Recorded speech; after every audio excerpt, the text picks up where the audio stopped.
August 30th, 2021. This is Oblast with Don and Kevin. I'm Kevin.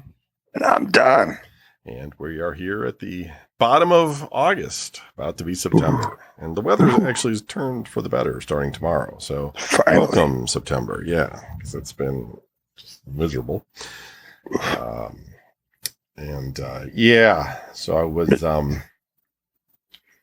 I was working on some game consoles today. Remember the Nintendo Entertainment System, the original one? Everybody had a Nintendo. Yeah, 2 buttons, D-pad. Yeah. Right. So in Japan, right, they had the same thing, but they called it the family computer, nicknamed the Famicom, right? Family, computer, Famicom. Got it. And it was a little bit different in that it took different sized cartridges, right? Mm-hmm. So that you couldn't take like a cartridge from the Famicom and just directly plug it into the NES because it wouldn't fit, that kind of thing.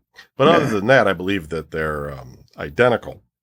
But for a time in Japan, they released a disk drive for that thing. It was called the Famicom Disk.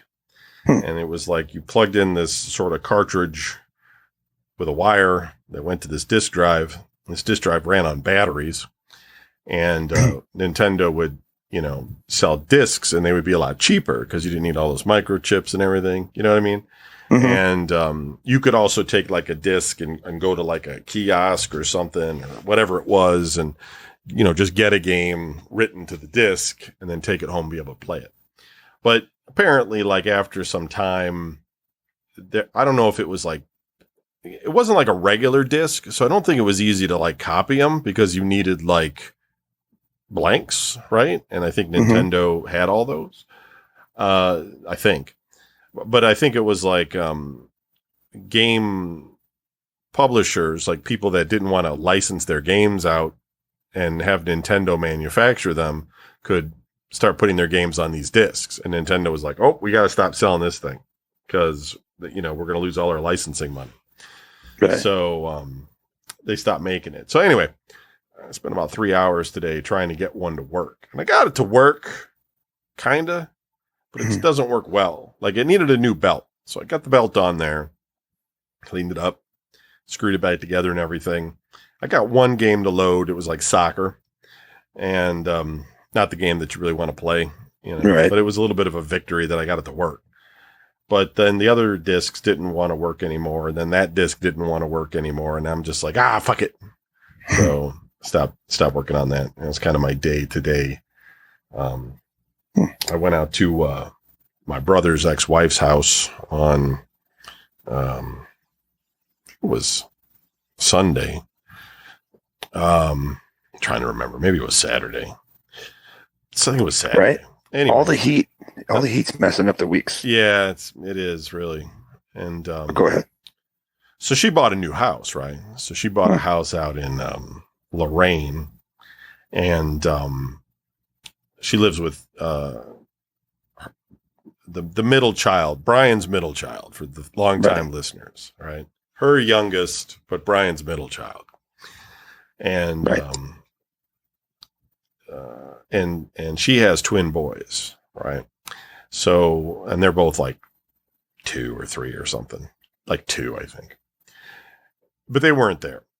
And then they also have like their niece living there too. Like, but she looks like she's around the same age as Sydney, Lori's youngest, Brian's middle child. Anyway.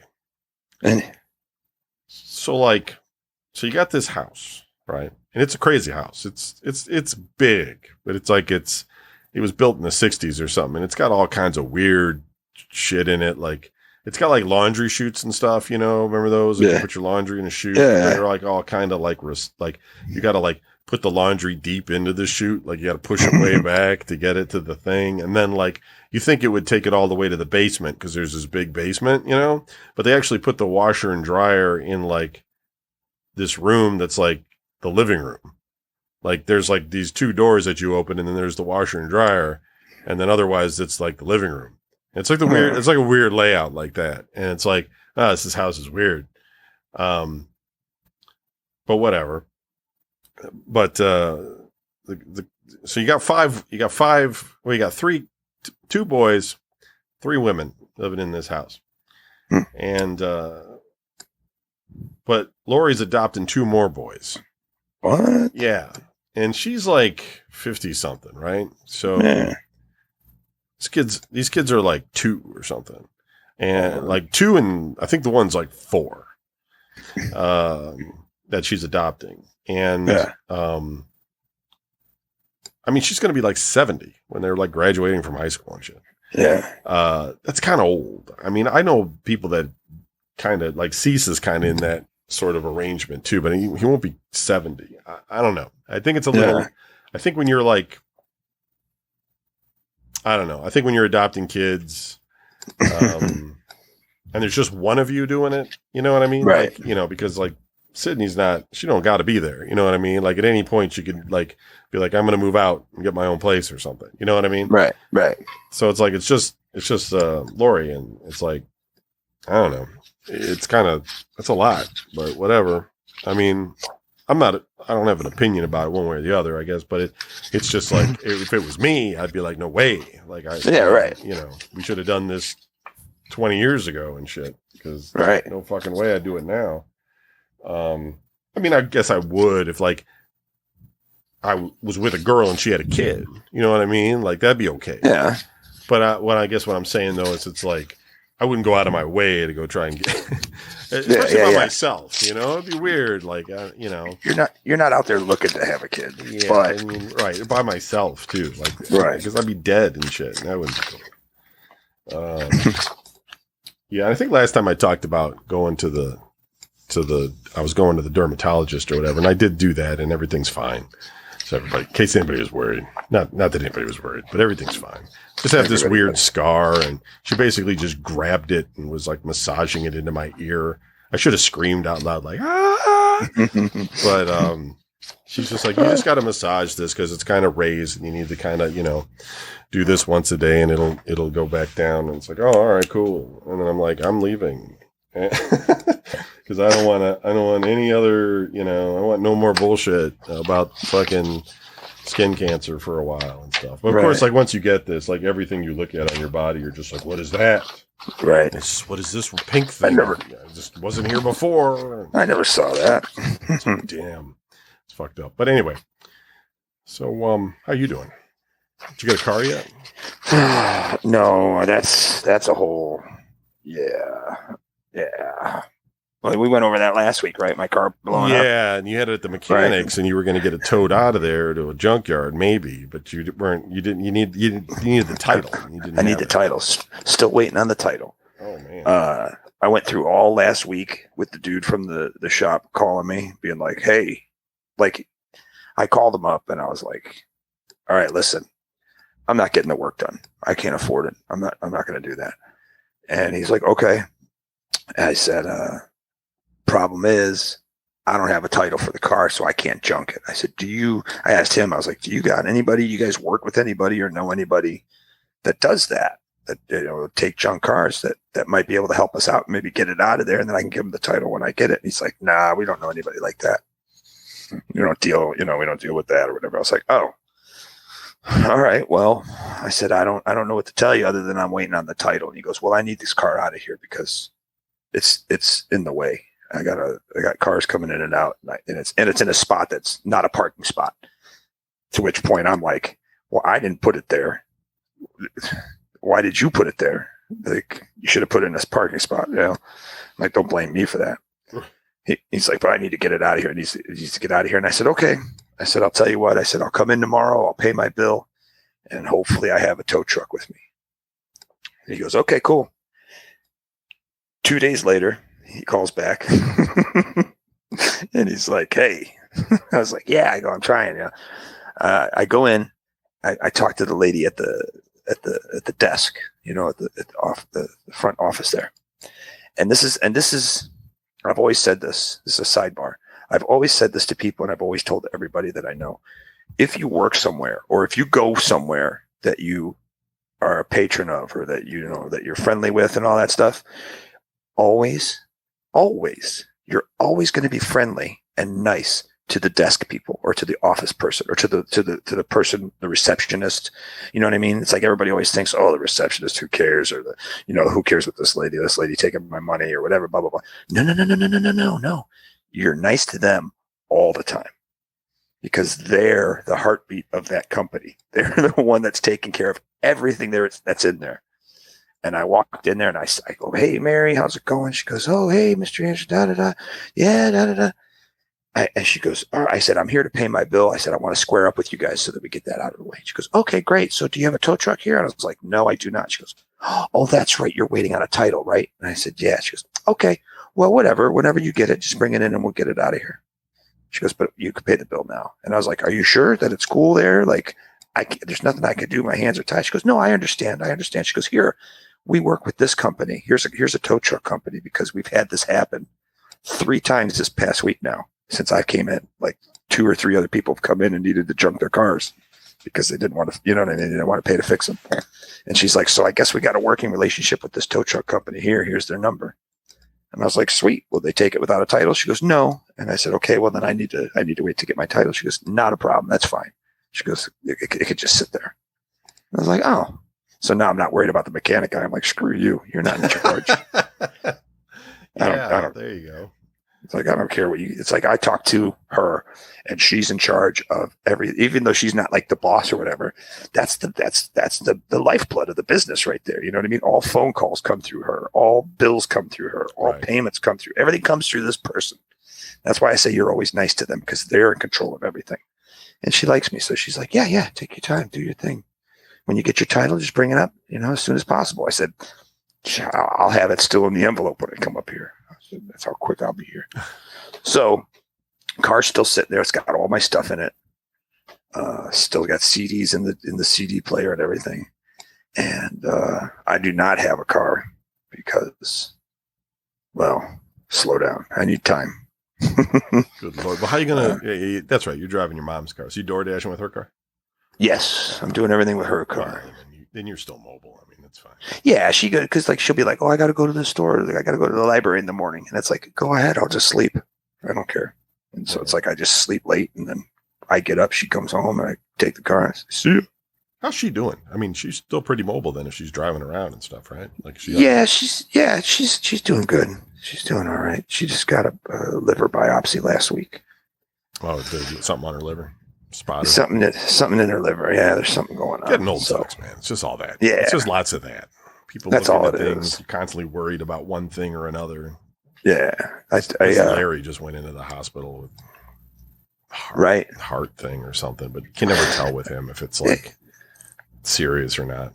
This was last Thursday. I took her to get her biopsy done. And I got this car thing going on in my head. I was worried sick about it. I'm sitting there going like, what am I going to do? I'm calling everybody, I'm like freaking out until I talked to that lady at the store. Then I stopped freaking out. Right. I dropped her up. I dropped my mom off at the hospital. I come home. There's a message on their answering machine. It's my sister-in-law. And I was like, well, let me play the message. I played the message because I heard the phone ring. I heard her talking. I was like, what did she say? And I went back to listen to it. And it goes, Hey mom, it's Michelle. Just wanted to.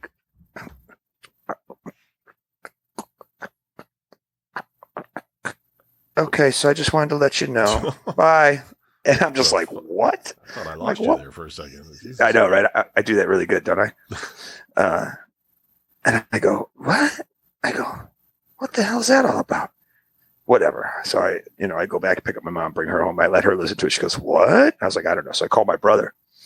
And this was on Thursday. And I said, hey, man, we got a message from Michelle and we can't understand it. It's like all garbled and stuff, broke up.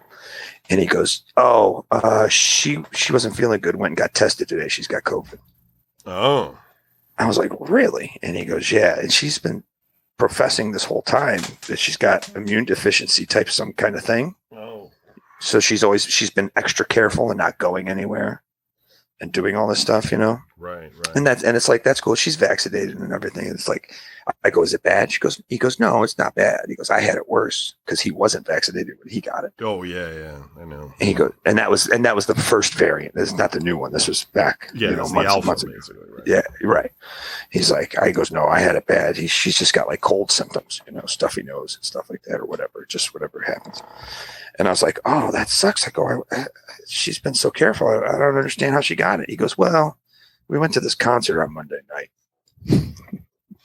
It's just like, oh, so you went into a big building full of people and everybody's breathing on each other and, spitting on each other and stuff. And you're just wondering how she got it.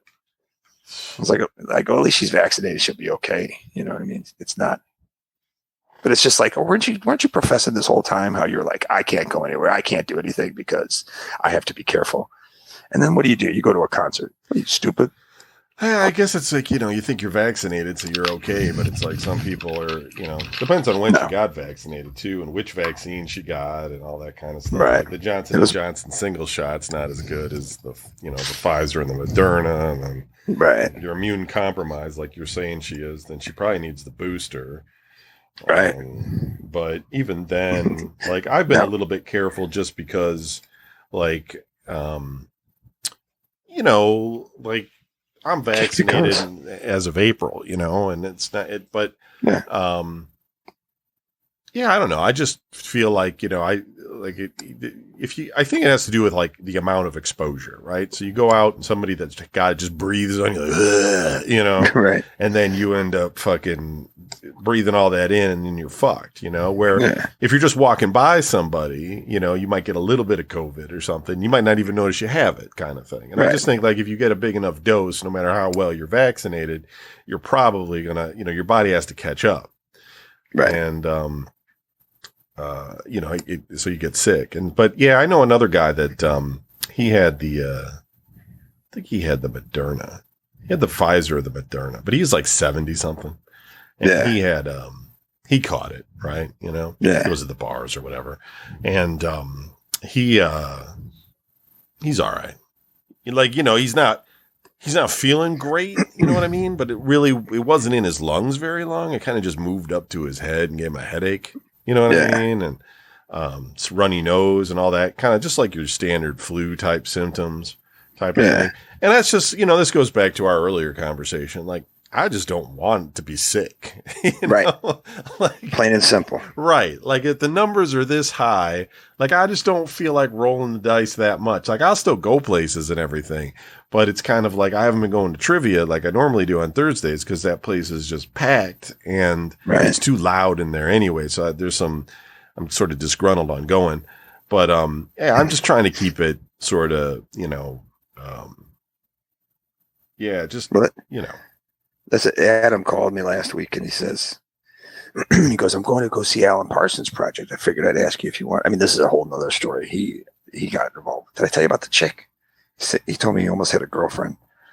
I was like, what? And he's like, I was talking to this girl and everything was going great. And he's like, green light, green light, green light, all this stuff. He's like, so I went out and I bought tickets to this concert that she wanted to go to. And he says he showed up and he saw her and he goes up to her and goes, hey, check out what I got. And he pulls out the 2 tickets and she looks at it and goes, what's that for? And he goes, it's for you and me. We're going to go to the show.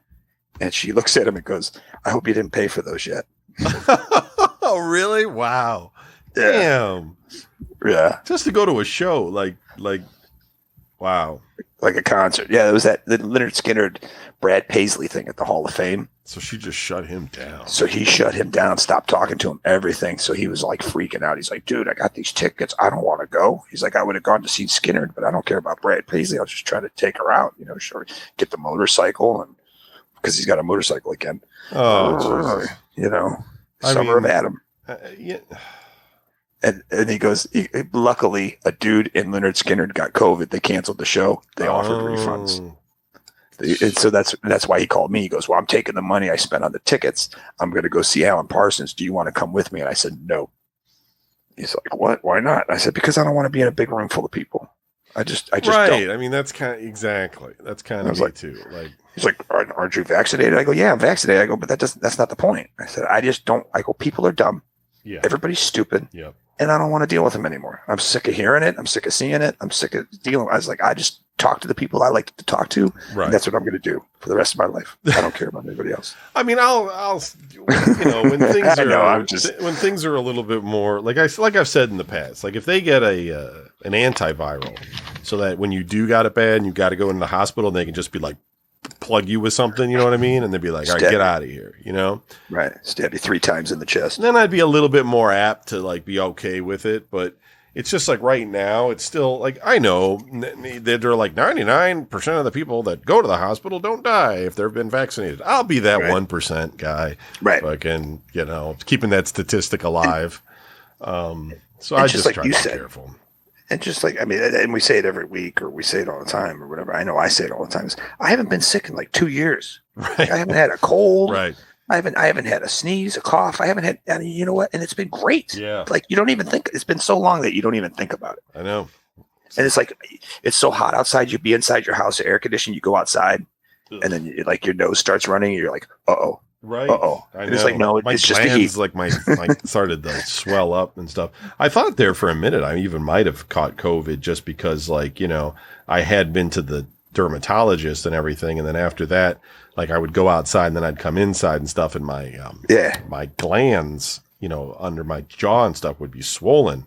And I'm like, this is weird. But I think it mostly just has to do with like the cold air from the air conditioning, you know what I mean? Right. Breathing in and out and stuff because I didn't really get any other symptoms. And I was like, but it was just kind of like, it's just that thing. You're like, do I have first it? thought? Yeah. It's like, I got enough fucking problems, worrying about my fucking stupid skin cancer shit that I fucking worry about. Then I gotta worry about COVID on top of it. But no, I don't know. I mean, if there's something important going on, I'll go. But I'm masking up when I go grocery shopping too, and I don't give a fuck what people think. Like the people that are working are masked up, and I do it for them. They're doing it for me. I'll do it for them. And it's also just like I don't know. Like where I live, nobody masks up. Basically, a few people, but most people don't. And it's just like, well, whatever. I am because I just I don't want to be sick, man. I'm not dealing with it. Got enough things to get sick about. Fuck all that. So, yeah. So, Afghanistan. What do you think? Do you know about that? Like we left and then the Taliban's taken over again. Did you hear about that? Yeah, I've been hearing. Obviously, I've been hearing about it, and been reading about it or whatever, seen it in the news. But part of me's like, fuck it. It's their country. Let them do whatever. You know what I mean? It's not us. Let's worry about us and. Who cares about them? But then the other part of me is like, how can you just let these people die innocently? You know what I mean? For no reason. It's such a messed up situation because it's like you feel for all those people, but then you think in your head, like, it's like we took all these weapons and guns and tools and training. We gave them all this training. They're idiots. Like they don't know how to do like, Clint was just telling me the other day, he has a neighbor who lives a couple houses away from him who's been to Afghanistan, works for the government, works for the army. And he's over there training people. Right. These people cannot even open up a window on a computer to open up. Oh, Jesus, are you kidding me? That's what this guy was saying. He goes, I was there for 2.5 weeks. And every morning I came in, the guy's just sitting there staring at the computer, clicking on everything that's wrong. And it's like, I'm sitting there, I go, no. You click here, and you click here, and that opens it. And they can't do it. They're just, I don't know if it's because they're lazy. They have no frame of reference. I mean, they've never seen it before. They've even been remotely cued in on shit like that. Yeah, Clint went into a whole thing and he went off. I mean, he'd be perfect for this right now. Yeah, well, he would talk too much, but I mean, they're not educated. The vast majority of them, like a lot of these, like poor Islamic countries, or you maybe just like some of the people, because sometimes the country's rich, but then the people on the outskirts aren't, type of thing. But a lot of times, what they do is they teach you the Quran, right? So they get you to learn the Quran, memorize the Quran. That becomes like your primary education, and they study and learn that, and it's almost like an insane sort of like brainwashing thing. Like I'm not trying to insult anybody, but it's like the first thing you're going to learn in life. You know what I mean? Is like, you're just going to like learn this entire book and you're going to like memorize it and be able to read, you know, from memory, the entire thing is just kind of crazy. Right. Like let people learn their ABCs and 1, 2, 3s, you know what I mean? Or whatever it is. And, reading, whatever the language they speak over there, Farsi or Pashtun or whatever the heck it is.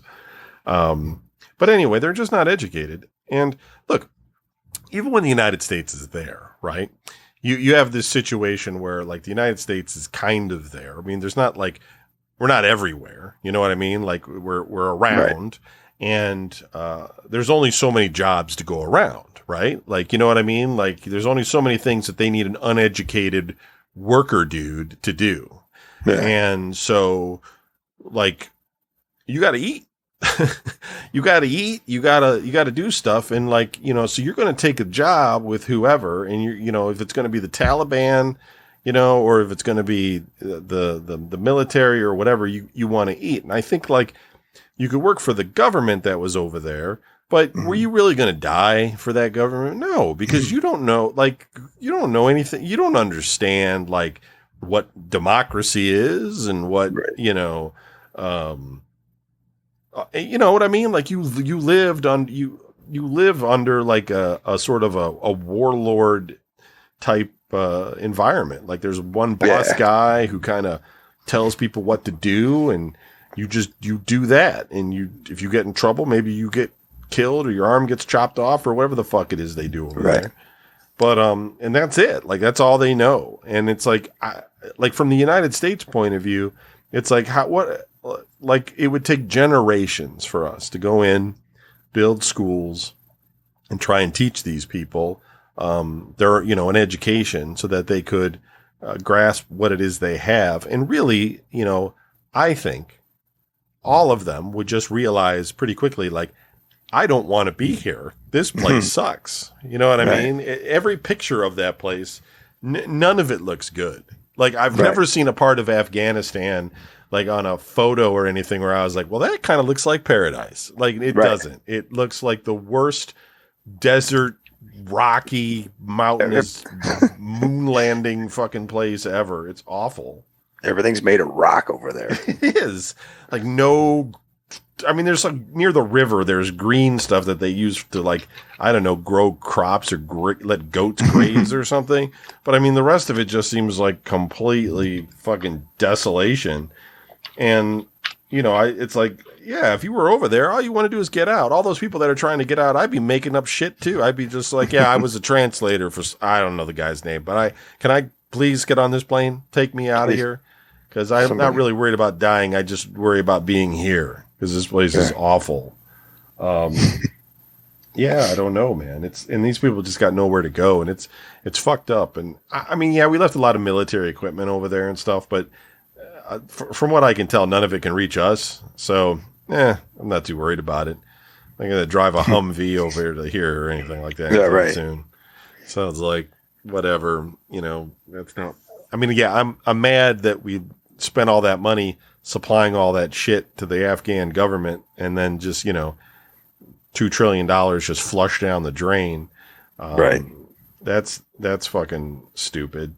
I mean, but if the world has learned anything about the United States at this point, is that if we invade your country, we might not leave for a long time. We might fuck it up, but we might not leave. Like, you don't necessarily want to have a war. You might win the war, but we're going to be there for a long fucking time, man. You know, that's a long time.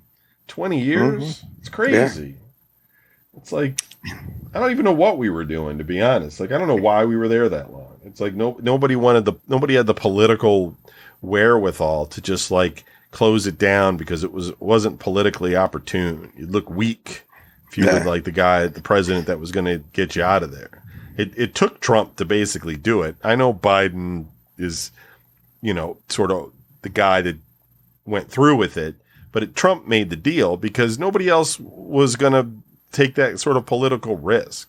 Trump was just kind of like, if the situation was reversed, like this is how I envision it, right? This is kind of funny to me. Like, if the Taliban had taken over Afghanistan while Trump was still president and Trump was doing the exact same evacuation, right? Same process. Because basically, they're all just taking cues from the military. You know what I mean? Like the military is like, this is what we think and it's going to be okay. And we're going to get people on planes and get out of there and stuff. And Biden, Trump, it doesn't really matter. They're both going to be like, well, you guys know what you're doing, you know, so you guys go with it. But I think like Trump would have just been like, when people would be like, oh my God, they took it over so soon and stuff, like Trump would have been like, they're losers. Like, we don't care about them. Like, we're getting our stuff and we're getting out of there. Those people are losers. You know, we don't like them. They don't like us. Like, they say mean things about us all the time. We don't want anything to do with those people. You know what I mean? Like, that's exactly what that guy would have done.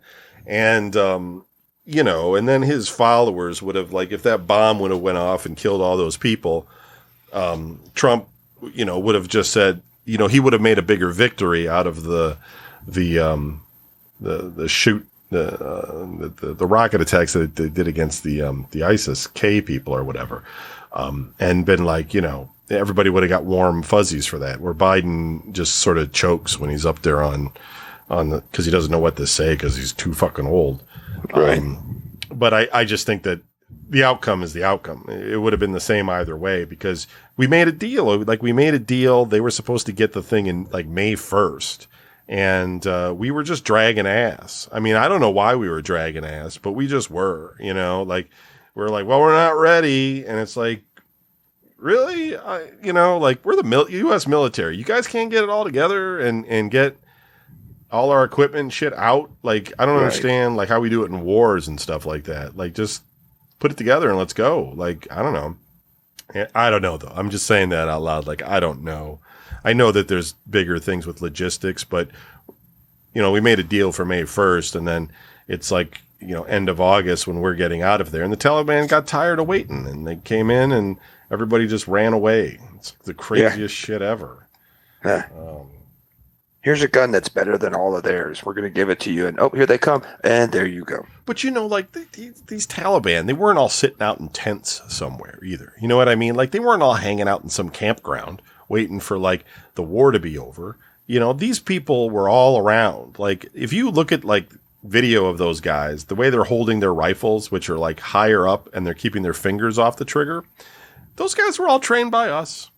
You know what I mean? Like, we trained all those Taliban guys.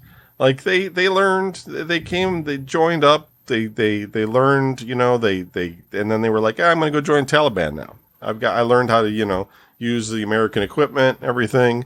And they join up with the Taliban. And now, you know, then there's suddenly 75,000 of them. And those are all just the people that we trained or, you know, were around. And then they just regroup with the Taliban. And if we were to go back in there, guns ablazing, they're not going to like form some like military wall or, you know what I mean? Like of men and attack us. They're just going to disperse like they've done for 20 years. They're just going to blend in and do terrorist attacks and shit like that. So it's like, there's no real winning of this kind of thing, you know, unless, like I said, we just take it over, you know, in Afghanistan, the state of Afghanistan. You know, 51st state, and we just end up there, you know, forever. And I don't think anybody wants that place as you know what I mean? Yeah. It's just, so now I think what's going to be interesting is, you know, we've had these other players that have been kind of using Afghanistan to sort of, you know, kind of needle us a little bit, kind of voodoo doll us, you know, poke at us. Yeah. Russia and Pakistan and, you know, hardline elements from like Saudi Arabia and other places around the world would send their resources and people in to kind of, you know, hey guys, here's some money, here's some your guns and stuff, go blow some shit up, you know, go kill some Americans, you know what I mean? And now we're going to be gone. And then now all those guys that they've been like doing that with are going to be like, you know, you're going to be creeping on their borders again, you know, and let them have that problem. But I kind of think too, like, I think the Taliban as an organization, if it doesn't break down into factionalism, which it probably will, where different factions fight each other in some sort of civil war, I think that like they have like to decide, like I think they've they've seen like there's money in the international community. There's money to build. There's money to like provide all sorts of resources to them. And if they want to be part of that international community, then they need to, at least conform to some international standards so that they can get the kind of support that they need. Because ultimately, they still have to like try to keep all these people alive and feed them and everything. The country can't just become like a plague-infested fucking no food place to live. So right. They've got to make some decisions and just can't let it all turn into chaos. And so we'll see. I don't know. I mean, like Vietnam, like people are always like, we lost in Vietnam and stuff. But like today, like Vietnam makes like microchips for the United States. You know what I mean? Like there's still a communist government and everything. It's like, why do we go over there? But, it's not. People also point out that, we do this, we go in, we try to nation build, it doesn't work, and then we leave. But it actually did work in Iraq. I mean, it took a while, right? But I mean, we did go into Iraq, we got rid of Saddam Hussein, and we helped them build a new constitution and have a government. And there's been a lot of hiccups along the way. But those people wanted to kind of fight for their country, and they did have a kind of civil war in the middle there, but they've all kind of stabilized now because I think they all realize that like war's no fun, right? Like they're just like war's no good. And for the most part, Iraq seems to be fairly functional. I mean, it's certainly functional for the Kurds in the north, but it's not a failed state. And so like there, I think we did okay. We certainly could have done a lot of things better, but we could have learned a lot of lessons from Iraq, but it did work there. But yeah, it didn't go so well in Afghanistan, but I don't think anything would have gone that well. So what else? Yeah. So, hurricane. There's a hurricane coming. Well, it hit, New Orleans and whatever again. But I guess they're better prepared for it this time around, or St. Louis or whatever. No, New Orleans and St. Louis. It's up on the river. Maybe it's heading to St. Louis. I don't know. But I was like yesterday when I was listening because it made landfall on Sunday. They were talking about how all of St. Louis lost power. They've had a catastrophic failure of their electrical system, as they said. So who knows how long they'll be out of electricity. Right. And I was thinking about how just fucked up it would be to like live in a hurricane if we had one here in Cleveland, because like we wouldn't be prepared for it. Like it's just like, if they were like, here's a hurricane coming out of Lake Erie or something, you'd be like, is that possible? Like, I don't think that's possible. They're like, oh yeah, once every 10,000 years it can happen. You'd be like, what? No, seriously, they're like 200 mile an hour winds. Like it would be like fucking chaos, like people's birdhouses would smash and shit. Like nobody's got anything like set up to handle no 200 mile an hour winds or anything around. Right. Fucking old ladies in wheelchairs would just be flying off of. We had like shit. We had like that storm 2 nights ago or whatever, and it was like pretty windy. It was we get gusts. Yeah, we get like 60 mile an hour gusts and stuff. Yeah, for sure. And I'm sitting in the house like something's gonna fall off. Something's coming off the house. Right. Right. If we had a hurricane, I wouldn't know what to do. I would be like, it's not safe in my car. It's not safe in my house. No. Like everything's just gonna blow away. Trampolines would be flying everywhere, and fucking kids in bounce houses and things would just be all up in the sky. It would be just big wheels flying around, plastic balls. That was when that happened. When Sophie and I went to the Cuyahoga County Fair a couple years ago. And those giant, like they had those giant, huge inflatable balls that people could get in and stand in. Yeah. And they roll around and stuff like that. They had like a little area with those in it. And we're at like over across the park. And she gets on a ride. And I'm looking at the sky and I'm like, oh shit, it's coming. Because it was dark. It was like, it was just rolling in. And I was like, you better hurry up on this ride. Get out of here. We gotta go. And the the ride finished as like the wind started picking up. And it's just like, oh my God, the napkins were flying off of like all the hot dog stands and fry stands, like all the ketchup cups, everything's just going all across the place. Right. I get her off the ride. I'm like, come on, we got to go find, we got to go get shelter or something, go hide or get out of here. I walked around a corner and one of these giant, huge inflatable balls, nobody was in it, but the wind picked it up and it hopped the fence and it was like going through the fairgrounds, like down the aisle, like just rolling and picking up napkins and I was like, oh my God, it was like Indiana Jones. I was like grabbing the kid. I'm like, we got to go. It's coming right at us. It was ridiculous. Mario DeMacy situation. Yeah. Right. It's like, we're not ready for this. No, and like people's trees and stuff had never dealt with it like a hurricane or anything. So the whole place would be like a wasteland if it ever happened. It would be like we'd be crushed. For some reason, half the trees in Ohio are rotting. and you don't know this until the big rainstorms, because then the trees fall and you're like, wow, that thing's hollow. Yeah, that's totally true. Yeah. Right? Yeah, no, I mean, bad weather. I mean, we get winter storms, but it's so rare to get a blizzard. Like most of the time they're like, there's going to be blizzard-like conditions out there tonight. You know what I mean? But they're always like throwing that like in there because like it's not a blizzard. They're like, it's kind of like a blizzard, but it's not. You know what I mean? Like if we ever get like a blizzard, like it becomes like they're going to freak out. The weather people would be on like all the time. Like you might die. Have some torches to keep yourself warm and lit. We get that one day in the winter where it's like, you're going to get 3 feet of snow dumped on you in the next hour. And then it's done. And then there's nothing. And then it's like the sun comes out. And you're just like, I can't go anywhere. I'm completely stuck here. It's so true. Yeah. It's the storm's not long. It's not horrible, but it's just a lot real quick. Yeah. And it is rare to sort of get more than like, a few days below zero, basically. Right. Most of the time, it's a little bit above freezing. And so if you do get some snow, just wait a little while and it's going to melt. You know what I mean? Like, it's not going to stick around. Like, there have been cold snaps, but I don't know.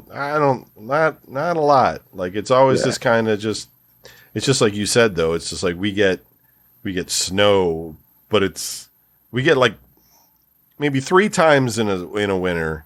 We get like a big snow, and then that's kind of it. Like the rest of it is maybe you just get a little bit of something. It just melts, and then it's rains. It's like we're gonna get rain. It's like the middle of January. We're gonna get rain today. It's like it just snowed. Like what's gonna happen? Like we're gonna get like water everywhere. Like it's gonna be flooding. And that's the other thing too. It doesn't matter. Like we could be like right now. Like it's been hot for like a month straight of 90-degree weather. And I swear to God, if you were to watch like the weather tonight or something, at some point somebody's going to say like chance of flooding, because that's like there's just always the chance of flooding going on here. Like there's never a time when the water's not going to be high somewhere to sweep somebody away. It's fucking weird. Well, that's what we got here at this place that I live in. The sewer right outside of our house clogs up, like because it's like there's a decline and we're at the bottom, or an incline, whatever, and we're at the bottom of it. Sure. Like our street, and the rain just always comes down here, and when it has them big storms where it's just like a whole shit ton of rain at one time, that thing just like floods. I mean, I got pictures of these kids walking through it, and the water's like halfway up their shin, almost to their knees. And it's just like, that's some deep, like I can't pull out. My driveway's covered. It's, and then you sit there and then you go to the bathroom, you come back out half an hour later and it's gone. Like, wow, that was quick. Yeah, that's how my backyard used to be. They've managed to make it better, but it's still, I still get that river, but it used to like the sewer wasn't able to keep up, and so like the water would rise and then it would eventually, like it wouldn't get to my house because my house was higher than the street, basically. So it would just get out onto the street and then start heading towards like, I don't know, sewer or somewhere else or something to try to take it up. And then the city went in and put in like a much bigger sewage or stormwater, thing. And that fixed it, but it doesn't stop the water shooting down rear of my property, but whatever. What are you going to do? But no, like, yeah, I don't know. We had like a power outage here about a week ago, and the whole city was out for a while. And I had actually made a comment because a lot of people, like in the middle of where I live, were like, our power's been out all day and stuff. And I'm like, well, I'm up in Ward 1, and I'll tell you what, I can't remember the last time my power went out.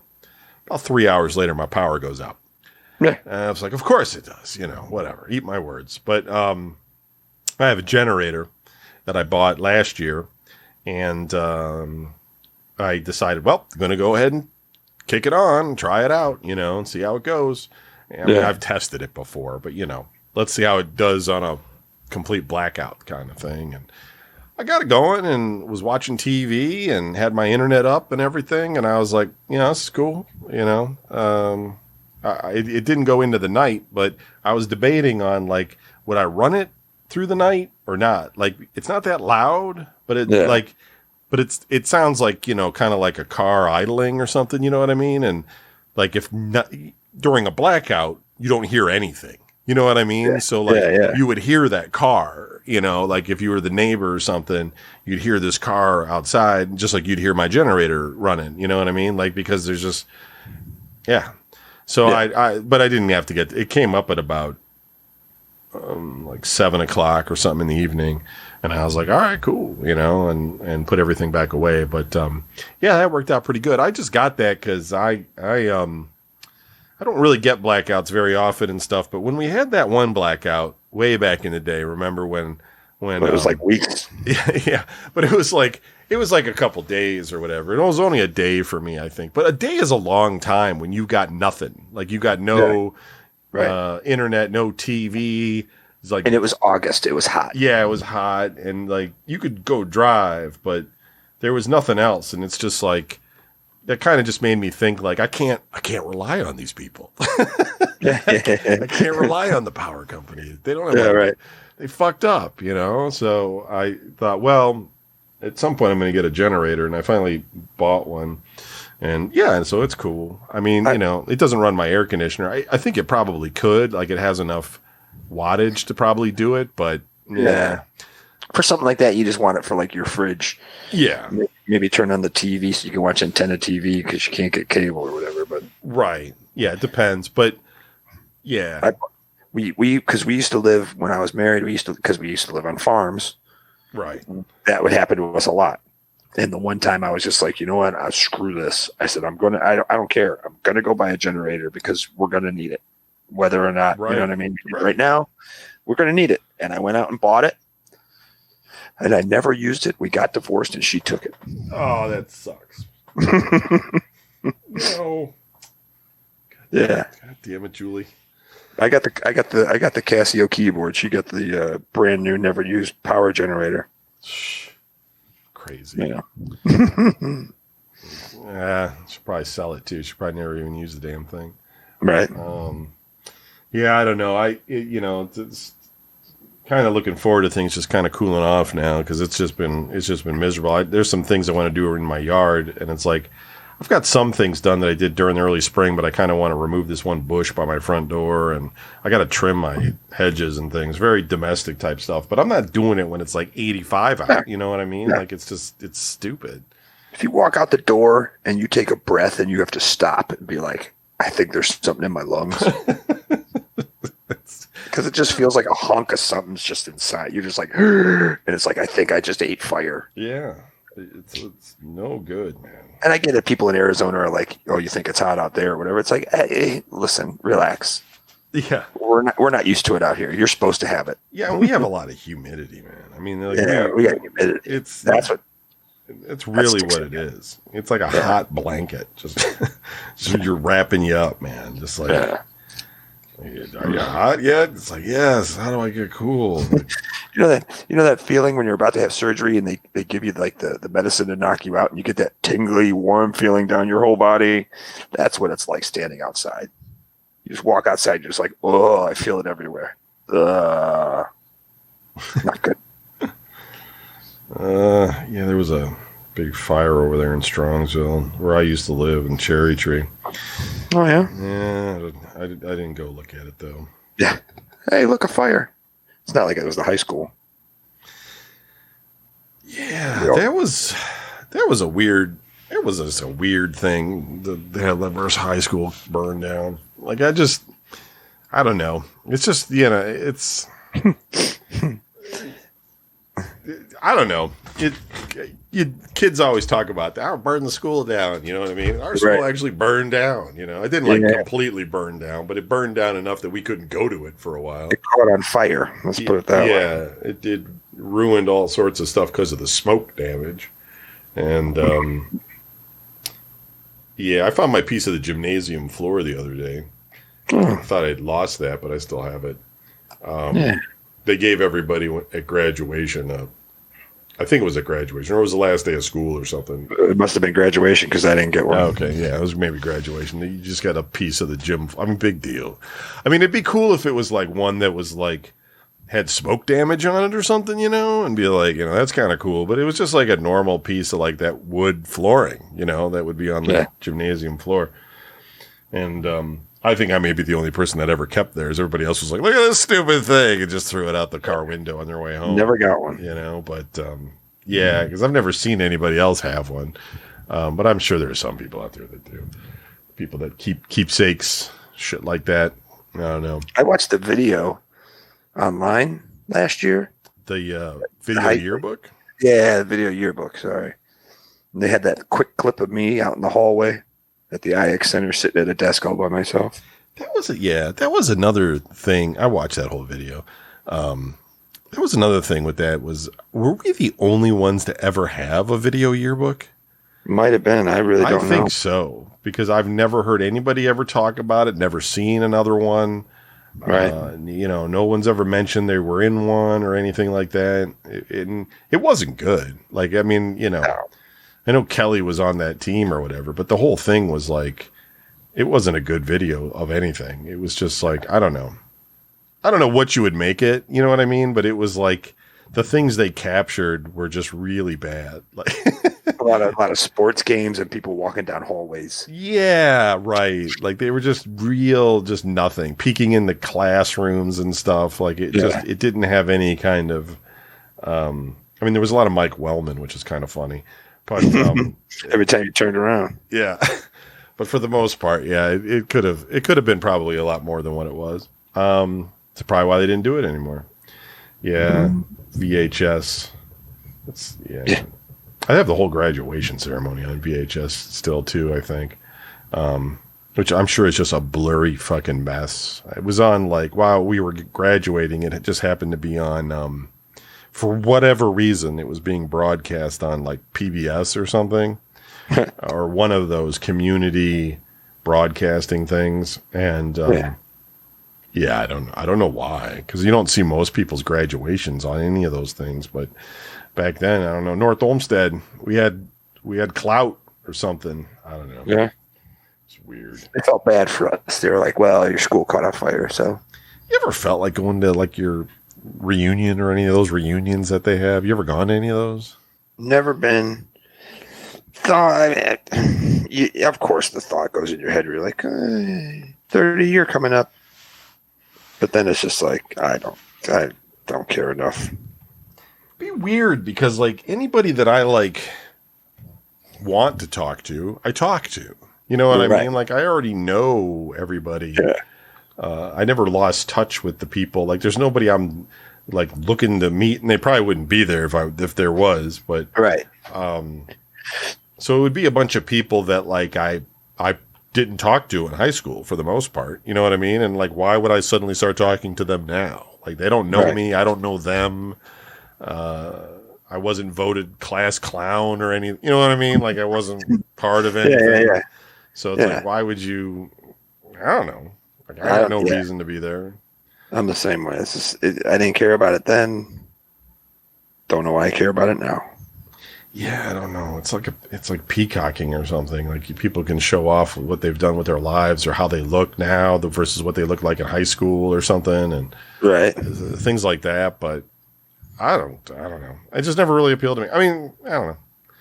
Maybe if they were like, we're all gonna have the reunion at like a Queensryche show or something, I'd be like, well, maybe I'll go to that just so I can watch Queensryche or something, you know. But yeah, no, I don't know, be fucked up. I was looking the other day about Chris Oliva, and there's a really good article about him online where they talk about his guitar playing and how good it was. Mm-hmm. And I just thought that was really interesting because he was really by the way, folks, this is a guitarist in a band called Savatage. Yeah, right. And they were a metal band out of, was it Miami? It was Florida somewhere. Yeah, they're in Florida, yeah. And Don and I used to listen to them all the time. They were kind of like a power metal band. And they sort of were becoming more progressive as they aged. And we listened to them during their heyday. And there was two brothers in the band, John and Chris. And Chris was the guitarist, and John was like the keyboardist / singer. And he had crazy lyrics and sang weird. So a lot of people didn't really care for them. But I don't know. I feel like they were underrated because I think they were better than they were being given credit for. They were just mostly ignored for whatever reason. You know, people liked Metallica for obvious reasons and Ozzy and all these sorts of things. But when Savatage was around, they weren't glam. They weren't, you know, but they weren't like Pantera either. You know what I mean? They were just kind of like a middle of the road, power metal band before people knew what that was, or symphonic in a way before people knew what that was. And but anyway, Chris, the guitarist, he died. He was in a car accident with somebody else that was famous, right? I can't remember, but Chris died in a car accident with somebody. Wasn't like the drummer from like Hanoi Rocks or something. No, it was just, he was driving with his wife. Oh, was he with his wife? And she survived, I think. Oh, okay. Maybe I'm getting it confused. I think that's what it was. Vincent or one of the guys in Motley Crue or something. I might be getting confused with Sam Kinison. So that happened too. Yeah. But anyway, he died, and then like the band kind of cut like a few more albums. If you've ever heard of Trans-Siberian Orchestra with their whole Christmas metal thing, that was Savatage first. And then John basically and many of the members of Savatage basically formed Trans-Siberian Orchestra because that Sarajevo song, Christmas Eve and whatever, that song that they always play, that was from a Savatage album. That was from Dead Winter Dead. And so, they went on to make lots of money. They're all rich and shit now. But Chris was a really great guitarist, and he at one point he got asked to join Megadeth, and he turned them down, which was an interesting choice. You know, probably wouldn't have been able to handle Dave Mustaine's attitude anyway. But you know, you'd have to be pretty good to play in Megadeth anyway, because they were just all about being speed metal at that point. And I don't know.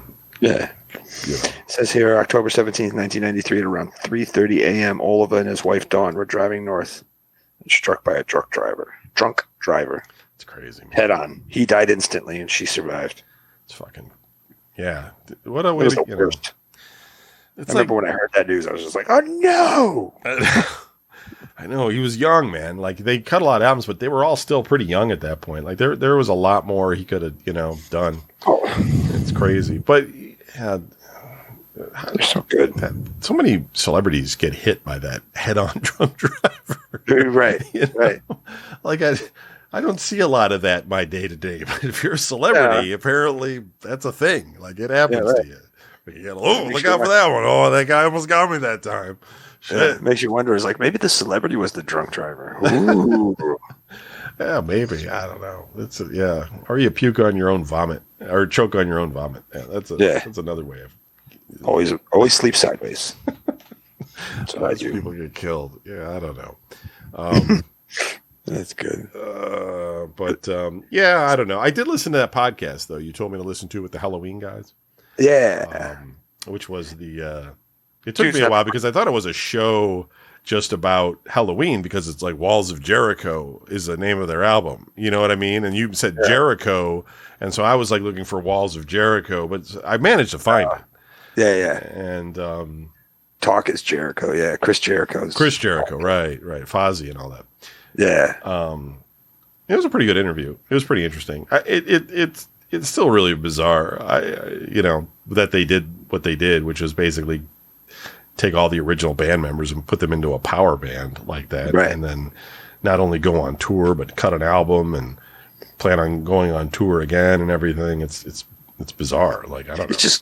It's just cool hearing the two of them. It's like you see bands who like have singers that leave and singers that come in. Yeah. And replace people. And there's always like, the Sammy Hagar, like David Lee Roth. Oh, it's a big fight. Like they hate each other. And, right. Vince Neil and John Corabi and and it's like you see these two guys that are like, oh yeah, they're just German. Like, right. They're like, yes, I come in, I sing my parts, he sings his parts, we go out, we have some wine, we talk. Yeah. It's just like, what?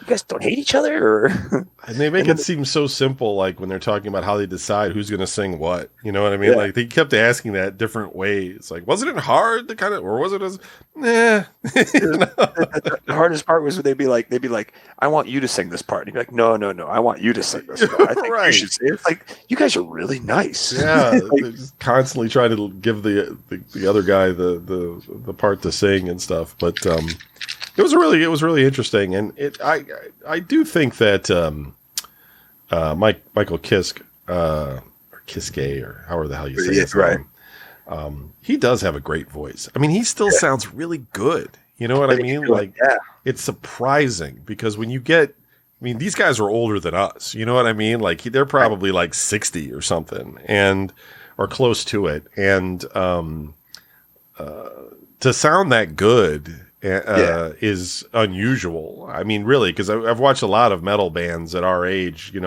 trying to still do their thing, and people are not good anymore. Don't bring up talking. I'm not sure what Michael Kiske does with his voice to keep it that strong, to be able to hit those high notes and everything like he does. It's crazy. He's on a Rob Halford type of level. Like, really is, right?